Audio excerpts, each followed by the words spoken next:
વડોદરા શહેરના Nandeshri police station વિસ્તારના highway ઉપર સ્થાનિક પોલીસ જ્યારે વાહન ચેકિંગ કરી રહી હતી એ દરમિયાન દિલ્હી મુંબઈ ભારતમાલા એક્સપ્રેસ છે એના ટોલનાકા પાસે સ્થાનિક પોલીસ દ્વારા વાહન ચેકિંગ દરમિયાન એક ક્રેટા ગાડી જે છે શંકાસ્પદ એને ઊભી રાખવામાં આવી અને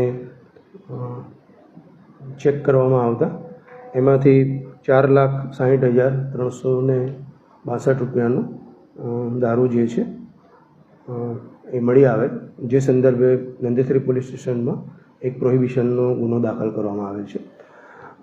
ક્રેટા ગાડીમાંથી બંને જે ઈસમો છે એની સઘન પૂછપરછ કરતાં એક ઈસમ નામે સંજયભાઈ ચુડાસમા અને બીજા છે વિક્રમભાઈ ધાપા, બંને મૂળ તળાજા ભાવનગરના છે અને તેમની પૂછપરછ કરતાં તેઓ સુરતના કોઈ સલીમ અહેમદ બુટલેગર છે એની પાસેથી દારૂ લાવ્યાની હકીકત મળેલ છે, જે સંદર્ભે નંદેશ્રી પોલીસ સ્ટેશને બંનેની ધોરણસર અટક કરી રિમાન્ડ મેળવતા આવતીકાલના તારીખ 20/8/16 સુધીના રિમાન્ડ મળેલ છે.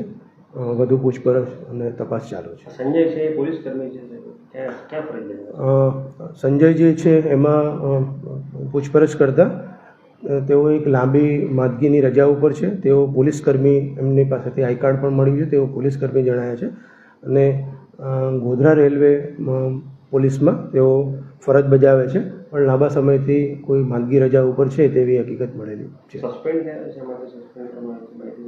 ના, તેઓ અત્યારે હાલ એ માંદગીની રજા ઉપર છે. પૂછપરછ દરમિયાન એમની પોલીસ તરીકેની ઓળખ થતાં એમના વિભાગીય વડાને આ બાબતે સ્થાનિક પોલીસે જાણ કરી છે.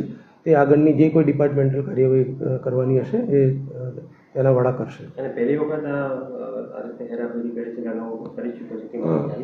એમાં બે આરોપી પૈકી જે સંજયભાઈ ચુડાસમા છે એમનો કોઈ અત્યાર સુધી હાલની તપાસ સુધી કોઈ બીજો ભૂતકાળ એવો મળ્યો નથી, પરંતુ બીજા અન્ય એક સાથે જે ઈસમ હતા વિક્રમ ધાપા, એના વિરુદ્ધમાં અન્ય 2 ગુનાઓ દાખલ થયેલા છે એવી પ્રાથમિક હકીકત મળેલી છે. જે સંજય કરીને જે વ્યક્તિ છે એનો સીડીઆર એસડીઆર એ બધું પુરાવો એકત્ર કરવાના છે કે લાંબા સમયથી કરતો હતો કે આ પહેલી વખત? ચોક્કસ એ દિશામાં પણ પોલીસ તપાસ કરશે. એના કામે જ રિમાન્ડ માંગેલા છે અને રિમાન્ડમાં એના સીડીઆર જે છે એ પણ ચેક કરવામાં આવશે અને આ પ્રકારની પ્રવૃત્તિમાં અગાઉ ક્યારે સંડોવાયેલા હતા કે એ દિશામાં પણ પોલીસ ચોક્કસ તપાસ કરશે.